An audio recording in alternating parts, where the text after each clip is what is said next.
Hi friends, எல்லாத்துக்கும் வணக்கம். வாங்க நம்ம வந்து வீடியோக்குள்ளே வந்து போகலாம். இன்றைக்கி வந்து பார்த்திங்க அப்படின்னா ஒரு ஹை ப்ரோட்டீன் இருக்கிற ஒரு சாப்பாடு தான் நம்ம வந்து ஒரு குழம்பு தான் வந்து செய்ய போகிறோம். அது வந்து பார்த்திங்க அப்படின்னா நல்லா வந்து ஒரு இரும்பு சத்து இருக்குது, நமக்கு நல்லா வந்து டேஸ்ட்டாக இருக்கும். நான் செய்கிற அந்த மெத்தட் வந்து கண்டிப்பாக நீங்கள் அது மாதிரி செஞ்சு பாருங்கள். உண்மையிலுமே டேஸ்ட் வந்து வேறு லெவலில் வந்து இருக்கும். எதை பற்றி நான் வந்து சொல்கிறேன் அப்படின்னா, இன்றைக்கி நம்ம சாப்பாட்டு வந்து சாதம் வடித்து நம்ம வந்து கருவாட்டு குழம்பு தான் வந்து வைக்க போகிறோம்.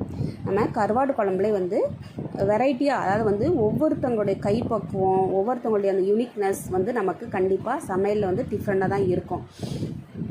இப்போ நான் வந்து உங்களுக்கு ரெசிபி ஒரு இது சொல்கிறேன் அப்படின்னா, உங்களுக்குன்னு தனியாக ஒரு கைப்பக்குவம் இருக்கும் பார்த்தீங்களா, அதுதான் வந்து நம்மளுடைய அந்த சாப்பாட்டுக்கு ஒரு அன்போடு கலந்து நம்ம வீட்டில் உள்ளவங்க நல்லபடியாக நம்மளுடைய சாப்பாடை சாப்பிட்டு எந்த ஒரு நோய் நொடி இல்லாமல் நம்ம குழந்தைங்கள, நம்ம ஃபேமிலியை நம்ம வந்து பார்த்து செய்கிறோம் பார்த்தீங்களா, அதுதான் அதோடைய டேஸ்ட்டுக்கு வந்து காரணமாக இருக்கும். அது மட்டும் இல்லாமல் எந்தெந்த கொஞ்சம் இன்க்ரீடியன்ஸ்லாம் வந்து கொஞ்சம் மாற்றி நம்ம போடும்போது ஒவ்வொரு டைமும் நமக்கு வந்து வேறு கொஞ்சம் டேஸ்ட்டில் வந்து கிடைக்கும். ஓகேங்களா. இன்றைக்கி நான் வந்து பார்த்திங்க அப்படின்னா வந்து கருவாட்டு குழம்பு செஞ்சு, தயிர் சாதம் கொஞ்சம் செஞ்சு, அதுக்கப்புறம் ரசம் கொஞ்சம் வச்சேன், வந்து வாழைத்தண்டு பொரியல் வந்து நான் செஞ்சேன். ஓகேவா.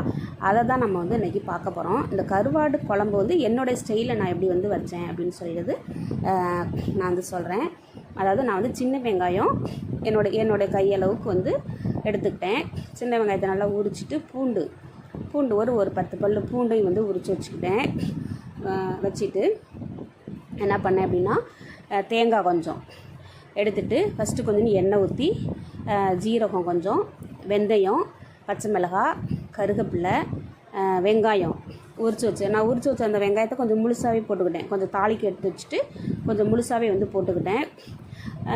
ஒரு 8 கொஞ்சம் இந்த பெரிய வெங்காயம் தான் இருந்துச்சு. அதாவது வந்து சின்ன வெங்காயத்துலேயே கொஞ்சம் பெரிய சைஸாக இருந்துச்சு, உரிக்கிறதுக்கு கொஞ்சம் ஈஸியாக.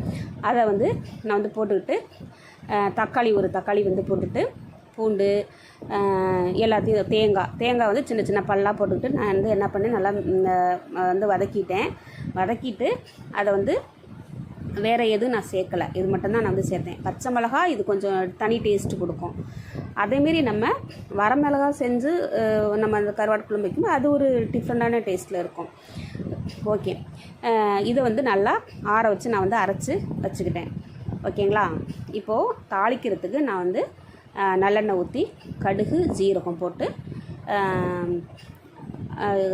கருவேப்பிலை, வெங்காயம், நான் தக்காளி இதுக்கு போடலை, ஏன்னா புளி தனியாக நான் ஊற வச்சுக்கிட்டேன். ஒரு தக்காளி மட்டும்தான் நான் வந்து போட்டேன், வதக்கிறதுக்கு மட்டும்தான். நான் வந்து வதக்கி அரைக்கிறதுக்கு மட்டும் தான் நான் தக்காளி வந்து போட்டேன். மற்றபடி நான் திரும்பி தாளிக்கிறதுக்கு நான் தக்காளி போடலை. ஒரு தக்காளி மட்டும்தான் நான் வந்து இந்த குழம்புக்கு யூஸ் பண்ணது. ஓகேங்களா. ஸோ அதை நல்லா வதக்கிட்டு, நல்லா பூண்டையும் சின்ன சின்ன பல்லாக ஒரு 4 பூண்டை நல்லா வந்து சின்ன சின்ன பல்லாக கட் பண்ணிவிட்டு அதையும் போட்டு நல்லா வதக்கியாச்சு. பச்சை மிளகாய், ஒரே ஒரு பச்சை மிளகாய் போட்டு அதையும் வதக்கிட்டு மஞ்சள் தூள், பெருங்காயத்தூள், மிளகாத்தூள், மல்லித்தூள், சாம்பார் பொடி கொஞ்சம் போட்டு எல்லாத்தையும் வந்து வதக்கிட்டேன். நல்லா வந்து எண்ணெயில் நான் அதாவது என்னுடைய சமையல் வந்து நான் எண்ணெய் வந்து ரொம்ப யூஸ் பண்ண மாட்டேன். சில பேர் வந்து எங்கள் பெரிய நாத்தனார் எங்கள் ஊரில் மேரேஜ் பண்ணி கொடுத்துருக்கோம். அவங்கெல்லாம் வந்து சாதாரணமாக ஒரு குழம்பு, ஒரு சாம்பார், ஒரு ரசம் இது வச்சாவே அவ்வளோ எண்ணெய் மிதக்கும்.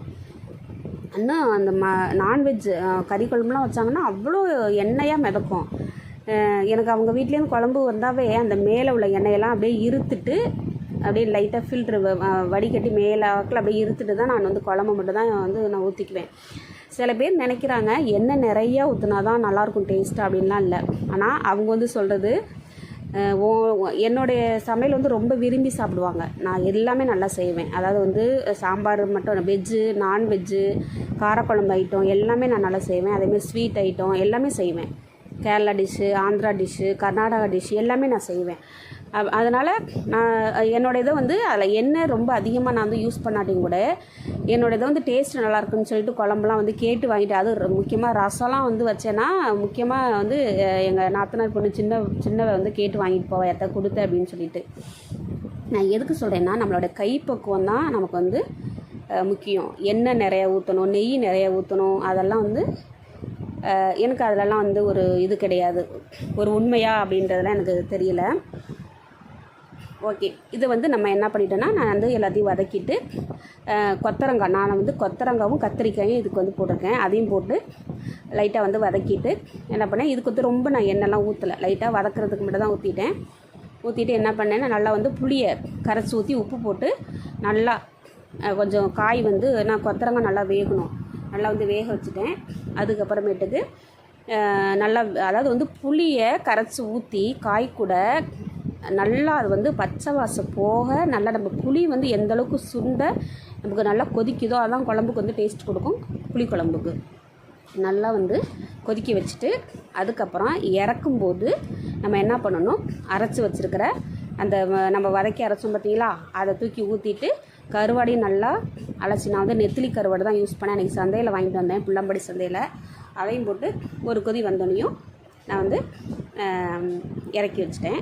மேலே வந்து கருவேப்பிலை ஒரு கொத்து, மல்லித்தலை கொஞ்சோன்னு வந்து தூவி விட்டேன், அவ்வளோதான். எண்ணெய் இருந்துச்சு அப்படின்னா நல்லெண்ணெய் வந்து சும்மா ஒரு ஸ்பூன்னாண்ட ஒரு அரை ஸ்பூன் மேலே மட்டும் விட்டால் போதும், இறக்கி வச்சதுக்கப்புறம் கருவேப்பிலை கொத்தமல்லி சேர்க்கும்போது. அவ்வளோதான் நம்மளுடைய கருவாட்டு குழம்புடைய ரகசியம். ஓகேங்களா? டேஸ்ட் வந்து செம்ம டேஸ்ட்டாக இருக்கும். இதுக்கு ரொம்ப வந்து தேங்காய் அதிகமாகவும் போடக்கூடாது, கொஞ்சம் லிமிட்டாகவே வந்து போட்டுக்கலாம். அதேமாரி ரசம் வந்து நான் இன்றைக்கி, ஏன்னா இன்றைக்கி பருப்பு குழம்பு வைக்கல, சாம்பார் வச்சா தானே நம்ம பருப்பு ரசம் வைக்க முடியும். இன்றைக்கி வந்து நான் சாதாரணமாக கரைச்சி விட்டு தக்காளி, கருவேப்பிலை, கொத்தமல்லி, பூண்டு, இது ஜீரகம் இதெல்லாம் தட்டி விட்டு ஒரு பச்சை மிளகாயும் தட்டி போட்டு அது எல்லாத்தையும் நல்லா புளி தண்ணி ஊற்றி மஞ்சள், உப்பு, பெருங்காயம் எல்லாத்தையும் போட்டு தாளித்து வெந்தயம் போட்டு தாளித்து ரசம் வந்து வச்சாச்சு. ரசம் வேறு லெவலில் தான் இருக்குது. அதேமாரி வந்து இன்றைக்கி நம்ம இவர் காலையிலே சொல்லிட்டு போனார், எனக்கு வந்து வாழைத்தண்டு செஞ்சு வைமா அப்படின்ட்டு. வாழைத்தண்டு வந்து பார்த்திங்க அப்படின்னா ஒருத்தவங்க ரிலேஷன் வந்து ஒருத்தவங்க கொடுத்தாங்க, பாதி வாழைத்தண்டு, அதுதான் நான் செய்ய போகிறேன். இது வந்து சும்மா சிம்பிளாக தான் வந்து வெங்காயம், இது வரமிளகாய் தாளித்து, வந்து ஜீரகம் போட்டு தாளித்து, அது மட்டும் தான் வந்து சின்ன சின்ன பீஸாக வந்து கட் பண்ணி வாழைத்தண்டு வந்து செஞ்சுருக்கேன். அவ்வளோதாங்க நம்மளுடைய டிஷ்ஷு.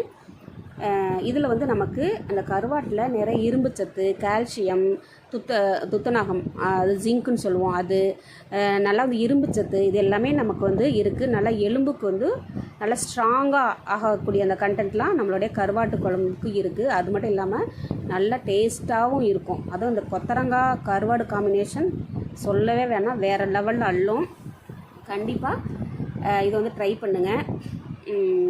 என்னுடைய சாப்பாடு வந்து மற்றவங்களுக்கு பிடிச்ச மாதிரி கண்டிப்பாக நீங்களும் செய்யுங்க, உங்களுக்குமே அந்த டேஸ்ட் வந்து உங்களுக்கு பிடிக்கும். என்னுடைய சேனலுக்கு வந்து தொடர்ந்து வந்து சப்போர்ட் பண்ணுங்கள். பார்க்குற வியூவர்ஸ் வந்து நிறைய பேர் வந்து நீங்கள் சப்ஸ்கிரைப் பண்ணாமல் தான் வீடியோ வந்து வாட்ச் பண்ணுறீங்க. கண்டிப்பாக என்னுடைய லாங் வீடியோஸ்லாம் பாருங்கள், தொடர்ந்து எனக்கு வந்து உங்களுடைய ஆதரவு வந்து கொடுங்க. நிறைய டிஷ்ஷஸ் நான் போகிறேன். தேங்க்யூ.